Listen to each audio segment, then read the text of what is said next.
भगवते वासुदेवाय श्री गणेशाय नमः। शांताकारं भुजगशयनं पद्मनाभं सुरेशं विश्वाधारं गगनसदृशं मेघवर्णं शुभांगं लक्ष्मीकान्तं कमलनयनं योगिभिर्ध्यानगम्यं वन्दे विष्णु भव्यहरं सर्वलोकैकनाथं। वैसे तो भगवान के अनेकों नाम हैं, जैसे गोपाल, मुरलीधर, माधव, केशव, मनमोहन, गिरिधर।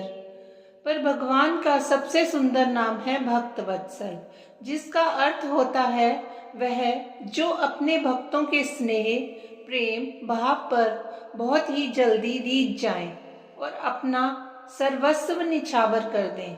फिर चाहे बात भक्त शिरोमणि प्रहलाद की तपस्या की हो या भीलकुल में जन्मी माता शबरी का वात्सल्य प्रेम हो, फिर चाहे सदना कसाई के कपट रहित भाव को याद किया जाए या फिर मीरा की अनन्या भक्ति हो, भगवान ने हर बार अपनी भक्त वत्सलता साबित की है। और इसी कड़ी में गजेंद्र मोक्ष कथा आती है, जब भगवान अपने भक्त के बुलाने पर नंगे पांव भागे चले आए थे। आइए जानते हैं इस अद्भुत कथा को। क्षीर सागर में त्रिकूट नाम का एक प्रसिद्ध, सुंदर एवं श्रेष्ठ पर्वत था। 10,000 योजन की ऊंचाई, लंबाई व चौड़ाई वाले उस पर्वत की लोहे, चांदी व सोने की 3 शिखरों की छटा से समुद्र, दिशाएं व आकाश जगमगाते रहते थे। विविध जाति के वृक्षों, लताओं व झाड़ियों से सुशोभित वह पर्वत झरनों की झरझर से सदा गुंजायमान रहता। उसकी कंदराओं में सिद्ध, चारण, गंधर्व, विद्याधर, नाग, किन्नर और अप्सराएं आदि विहार करने के लिए प्रायः बने ही रहते। पर्वत की तलहटी में तरह तरह के जंगली जानवरों व मधुर कंठों से चहकते पक्षियों का बसेरा था। वहाँ के निर्मल जल के सरोवरों में जब देवांगनाएं स्नान करती तो वह जल और भी सुगंधित हो जाता। इसी पर्वत की तराई में भगवान वरुण का एक उद्यान था, ऋतुमान, जिसमें मंदार, पारिजात, गुलाब, अशोक, आम, खजूर, चंदन, अर्जुन, बरगद व अनेकों प्रकार के दिव्य वृक्ष थे, जो सदा फलों व फूलों से झूलते ही रहते। यही उद्यान में एक बड़ा भारी सरोवर था, जिसमें सुनहरे कमल खिल रहे थे। उस पर्वत के घनघोर जंगल में बहुत सी हथनियों के साथ एक गजेंद्र निवास करता था, जो वहाँ के बड़े बड़े शक्तिशाली हाथियों का सरदार था। एक बार वह पर्वत पर अपनी हथनियों के साथ बांस तथा बड़ी बड़ी झाड़ियों को रोंदता हुआ विचर रहा था।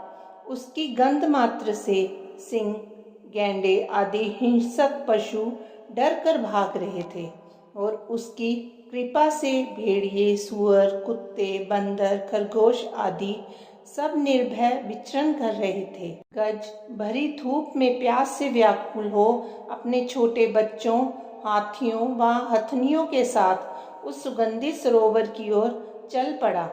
सभी ने पहले तो सरोवर के जल में स्नान किया, बाद में जल क्रीड़ा करने लगे। गजेंद्र गृहस्थ पुरुषों की तरह मोहग्रस्त होकर अपनी सूंड से जल की फुहारें छोड़कर हथनियों व बच्चों को नहलाने लगा व उनके मुंह में सूंड डालकर जल पिलाने लगा। भगवान की माया से मोहित हुए उन्मत्त गजेंद्र को यह ज्ञात ही नहीं था कि उसके सिर पर बहुत बड़ी विपत्ति मंडरा रही है। ठीक उसी समय प्रारब्ध की प्रेरणा से एक बलवान ग्राह ने क्रोध में भरकर उसका पैर पकड़ लिया। गज ने अपने को छुड़ाने की बहुत चेष्टा की, परंतु सब व्यर्थ हो गया। दूसरे हाथियों, हथनियों व बच्चों ने भी विकलता से चिंगाड़ते हुए सहायता करनी चाहिए, परंतु वे भी इसमें असफल रहे। कभी गज ग्राह को बाहर खींच लाता तो कभी ग्राह उसे अंदर को खींच ले जाता। गजेंद्र व ग्राह अपनी पूरी शक्ति लगाकर लगातार 1000 साल तक लड़ते रहे। यह अनोखा युद्ध देखकर देवता भी आश्चर्यचकित हो गए।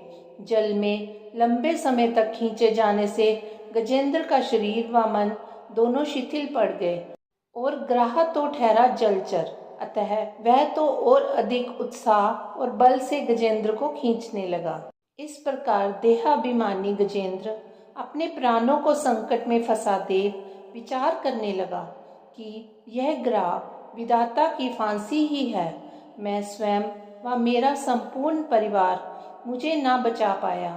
अब तो मैं संपूर्ण विश्व के एकमात्र आश्रय भगवान की ही शरण लेता हूँ, वे ही मेरी रक्षा करेंगे। अपनी बुद्धि से ऐसा निश्चय करके गजेंद्र ने अपने मन को हृदय में एकाग्र किया और फिर पूर्व जन्म में सीखे हुए श्रेष्ठ स्तोत्र के जप द्वारा अनेकों प्रकार से भगवान की स्तुति करने लगा। मैं उन भगवान को नमस्कार करता हूँ जो जगत के मूल कारण हैं, वह सबके हृदय में विद्यमान हैं एवं समस्त जगत के एकमात्र स्वामी हैं, जिनके कारण इस संसार की चेतनता का विस्तार होता है। वे ही सबके मूल हैं और अपने मूल में भी वही हैं। कार्य कारणों से अतीत प्रभु मेरी रक्षा करें। नट की भांति अनेक रूप धारण कर लीला करने वाले सर्वेश्वर प्रभु मेरी रक्षा करें। वे अरूप होने पर भी बहुरूप हैं। उनके कर्म अत्यंत आश्चर्यमय हैं। मैं उनके चरणों में नमस्कार करता हूँ। स्वयं प्रकाश सबके साक्षी परमात्मा को मैं नमस्कार करता हूँ। जैसे समस्त नदी झरने आदि का परमाश्रय समुद्र है, वैसे ही आप समस्त वेद और शास्त्रों के परम तात्पर्य हैं। आप मोक्ष स्वरूप हैं और सब संत आपकी ही शरण ग्रहण करते हैं, अतः मैं आपको बारंबार नमस्कार करता हूँ। जैसे कोई दयालु पुरुष फंदे में पड़े हुए पशु का बंधन काट दे, वैसे ही आप मेरे जैसे शरणागतों की फांसी काट देते हैं। हे नित्य मुक्त परम करुणामय, आप अपने भक्तों का कल्याण करने में भी कभी आलस्य नहीं करते। आपके श्री चरणों में मेरा नमस्कार है। हे प्रभु, धर्म अर्थ काम और मोक्ष की कामना से मनुष्य आप ही का भजन करके अपनी अभीष्ट वस्तु प्राप्त कर लेते हैं। इतना ही नहीं, आप उन्हें सभी प्रकार का सुख देते हैं, अपने ही जैसा अविनाशी पार्षद शरीर भी देते हैं। हे परम दयालु प्रभु, आप ही मेरा उद्धार करें। प्रभु, आप ना देवता हैं, ना असुर, ना मनुष्य हैं, ना पशु पक्षी, ना स्त्री हैं, ना पुरुष, ना ही नपुंसक, ना ही आप कोई साधारण या असाधारण प्राणी हैं। ना आप गुण हैं, ना कर्म, ना कार्य, ना ही कारण। सबका निषेध हो जाने पर जो शेष बच रहता है वो आप हैं, वही आपका स्वरूप है। आप ही मेरे उद्धार के लिए प्रकट हुए हैं। हे सर्वशक्तिमान माधुर्य निधि भगवान, मैं आपकी शरण में हूँ। ऐसी आर्त स्तुति सुनकर भक्त वत्सल करुणा वर्णाल्य सर्वात्मा भगवान श्री हरि बिना देरी के स्वयं वहां प्रकट हो गए और वेद में गरुड़ पर सवार हो बड़ी शीघ्रता से वहां के लिए चल पड़े, जहां गजेंद्र अत्यंत संकट में पड़ा हुआ था। सरोवर में व्याकुल गजेंद्र ने जब आकाश में चक्रपाणी भगवान श्री हरि को देखा तो उसने अपनी सूंड में कमल का एक सुंदर पुष्प लेकर ऊपर को उठाया और आर्त भाव से बोला, नारायण भगवान, आपको नमस्कार है। भक्त वत्सल प्रभु गरुड़ को एक बारगी छोड़कर कूद पड़े और कृपा करके गजेंद्र के साथ ही ग्राह को भी बड़ी शीघ्रता से सरोवर से बाहर निकाल लाए। फिर भगवान श्री हरि ने चक्र से ग्राह का मुंह फाड़ डाला और गजेंद्र को छुड़ा लिया।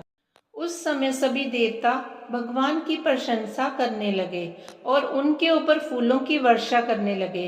इधर वह ग्राह तुरंत ही परम आश्चर्य में दिव्य शरीर से संपन्न हो गया। यह ग्राह पूर्व जन्म में उहु नामक एक श्रेष्ठ गंधर्व था। देवताओं के शाप से उसे यह गति प्राप्त हुई थी। उसने सर्वेश्वर भगवान के चरणों में प्रणाम किया। तत्पश्चात वह भगवान के सूर्ययश का गान करता हुआ उनकी परिक्रमा कर अपने लोक चला गया। श्री भगवान की कृपापूर्ण स्पर्श से उसके पाप ताप सब नष्ट हो गए व उसे उत्तम गति प्राप्त हुई। गजेंद्र, जो पूर्व जन्म में द्रविड़ देश के पांड्यवंशी राजा इंद्रद्युम्न थे, भक्ति में संलग्न हो अगस्त्य ऋषि को प्रणाम न करने के कारण ऋषि के शाप से शापित हो उन्हें हाथी की योनि मिली थी। परंतु भगवान की आराधना का ऐसा फल है कि अंत समय में भगवान की स्मृति हो गई और अज्ञान के बंधन से मुक्त हो भगवान का ही रूप प्राप्त हो गया। भगवान ने उसे अपना पार्षद बना लिया और उसे साथ लेकर अपने अलौकिक धाम को चले गए। यह प्रसंग सुनने वालों के कलिमल और दुस्वप्न को मिटाने वाला, यश, उन्नति तथा स्वर्ग को देने वाला है। भगवान ने कहा, प्यारे गजेंद्र, जो लोग तुम्हारे द्वारा की हुई स्तुति से मेरा स्तवन करेंगे, उनकी मृत्यु के समय मैं उन्हें निर्मल बुद्धि का दान दूंगा। बोलिए भक्त वत्सल भगवान की जय। ओम नमो भगवते वासुदेवाय।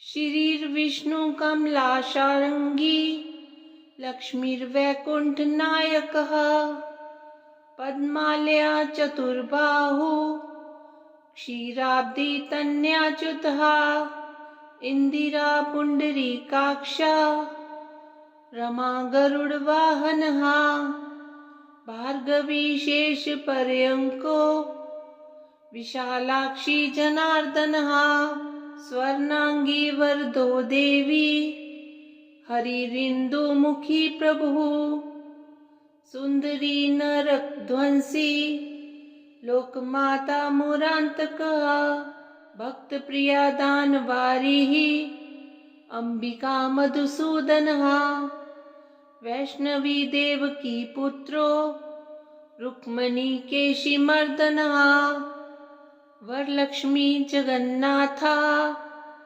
कीरवाणी हलायुधः नित्य सत्यव्रतो गौरी शौरिः कांता सुरेश्वरः नारायणी ऋषिकेशः पद्महस्ता त्रिविक्रमः माधवी पद्मनाभश्च स्वर्णवर्णा निरीश्वरः सती पीताम्बरः शांता वनमाली क्षमानघः जयप्रदा बलिध्वंसी वसुधा पुरुषोत्तमः राज्यप्रदा खिलाधारो माया कंस विदारणः महेश्वरी महादेवो परमा पुण्य विग्रह रमा मुकुंदः सौमुखी मुचकुंद वरप्रदः वेद वेद्याब्दी जामाता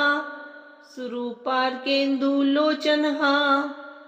पुण्यांगना पुण्यपादो पावनी पुण्यकीर्तनः विश्वप्रिया विश्वनाथो वाग्रूपी वासवानुजः सरस्वती स्वर्णगर्भो गायत्री गोपिका प्रियः यज्ञरूपा यज्ञभोक्ता भक्ताभीष्टप्रदा गुरुः स्तोत्रकीर्य स्तोत्रकारः सुकुमारी स्वर्णकः मानिनी मंदरधरो सावित्री जन्मवर्जिता मंत्रगोप्त्री महेश्वासो योगिनी योगवल्लभः जयप्रदा जयकरः रक्षित्री सर्वरक्षकः अष्टोत्तरशतं नाम्नां लक्ष्म्या नारायणस्य च